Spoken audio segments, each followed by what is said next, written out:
building 3, dash C, Right. and I think this is A, and I think C was down there. I'm pretty sure we were on this corner because of where the windows were. There was, as I remember it, this was the first building and we had 2 sections in it. This half had the carpet in it, which is where you were and Scotty was and Steve was and Markla was. And so this was general G&A and marketing because they had carpet. And then there was linoleum on the second half, and that was engineering and manufacturing. And production. So Martindale. Yeah, Jim Martindale Holt. and Rod Holt and Woz were there. And originally it was just this half of the suite, I think, between this door and that door. There were no cubes, there were some stand-up orange partitions. You had the reception desk right at the front.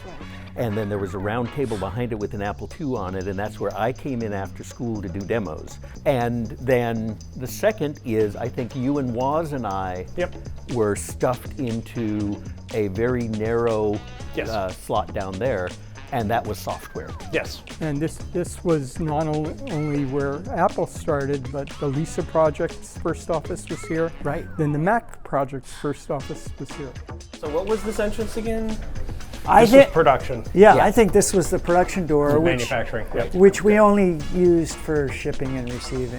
So actually the Apple IIs were made in here? Yeah. Everything was in this building originally at the first half. And it's funny that we leased the whole thing, but he only paid half of it because we were only using half. Then pretty rapidly through 77, we expanded in here. And then by 78, we had outgrown this and we're out of here. And we're over to Bandley, where we'll go next.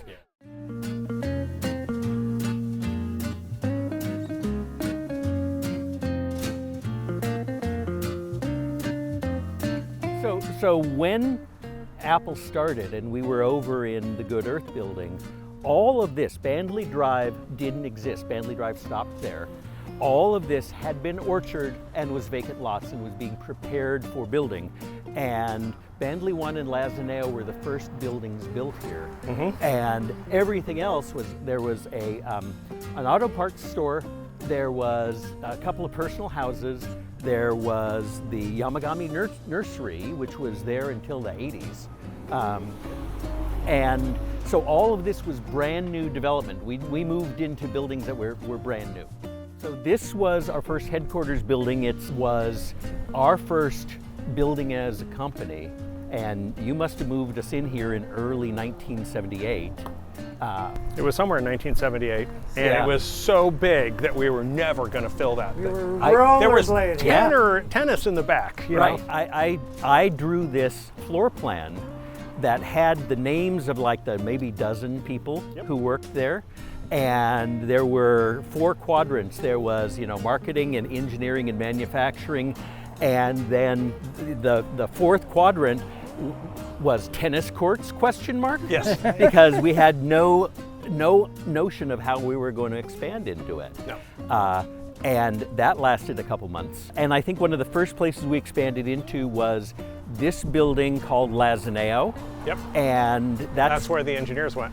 Engineers and publications were there too. Oh, okay. Yeah, that's where Steve Clark and Candy Clark and Worked Dave Caceres and I worked many nights with the Houston, Dick. Right. Not Cliff. And one of the fun things was that the suite next door was occupied by Guitar Player magazine. Right. And on Friday afternoon, all the people from Guitar Player would come out to this parking lot in the back patio, and they'd pull out chips and they'd pull out beers and they'd pull out guitars. There would be a professional musician. And, no, they were all professional musicians. It was really cool. And they'd just have a jam session on Friday evening in the parking lot. It was really cool. I remember really well B.B. King right there, sitting on a folding chair, playing music. Awesome. Oh my gosh. Yeah.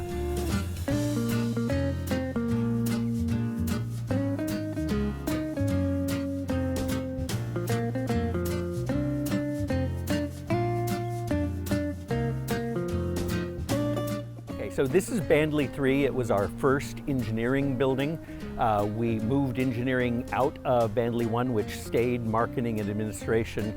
Manufacturing went over to Bub, and this was engineering. And so all the hardware and all the software was here. That was 1980 something. Yeah. Right. Oh, right. And this was the building where there weren't allowed to be any windows to the engineering. So nobody could look in the window and see what we were doing. Right. Yep. Well, engineering was like over there somewhere. All of engineering, including publications. Yeah, it was only nerds were allowed. Right, right. And this was in the Apple II era.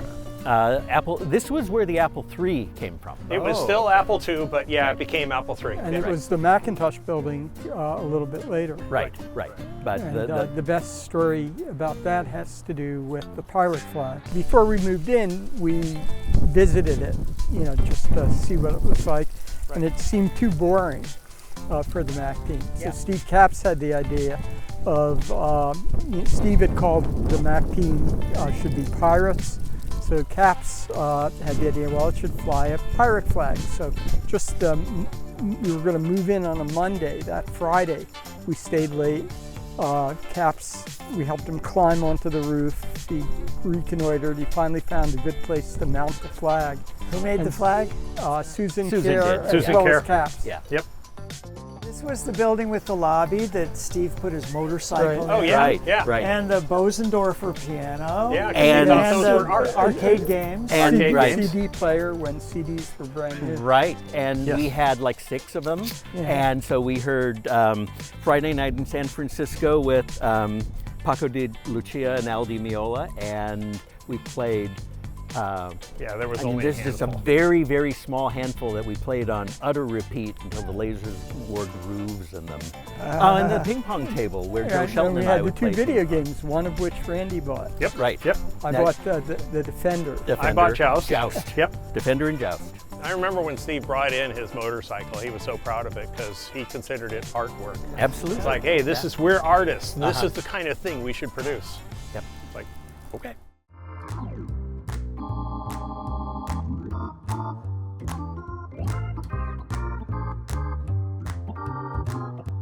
Here we are at what was called Taco Towers. Taco Towers. Okay, so tell us about the story of this building. Well, this was De Anza 1. It was, as it says on the sign, Apple's first 2-story building. And originally it The was... Lisa team is what I remember, but it was probably something before I think it that. was originally the Lisa team, and then it was Creative Services. Yeah. So I spent a lot of time over here with Creative Services. So this was nicknamed Taco Towers because Because everybody thought it looked like Taco like a Taco Bell. Taco Bell, yeah. The fake Adobe bricks and the arch. Not only was Apple's first 2-story building, but it's our first building with an underground garage. That's also where Scotty held the communications meeting on the day of the layoff. Oh, really? Oh, okay. Yeah. Do you remember that, Sherry? I do. Yes. I didn't know it was here, but Okay. I remember, what do they call it, Black Wednesday? Yeah. Black Wednesday. I was there, yeah. It was outside, I think, on the other side of this building. Yeah. Something Yeah. like that, yeah. That was the famous Scotty quote. Yeah. Of, if it's not fun, I'll just Yeah. keep firing people until it is fun. Yeah. Yeah. Which, you got to admit, it sounds very Scotty. And Yeah, it never got fun certainly for did. him. The Blue Pheasant. We Right. were going That to the was our Blue- first Christmas Yes. party. Yeah. Because we were like, what, 20 people? Yeah. Yeah. And was that the first time Scotty dressed up as Santa and passed out $100 bills? I don't remember him passing out $100 bills. I think or that was the dressing up following. I as think it was the Santa. following Christmas. It was the following Christmas where he started doing that. Yep. Yeah. Yeah. You know who dressed up at that first one was Jobs, because I told him he had to comb his hair, and he couldn't wear sandals. And Closed-toe shoes for Steve Jobs? I'm not. Yeah, but he came in tennis shoes. Okay, that's But- fine. That's but fine. To But the a New top- Balances. Yeah.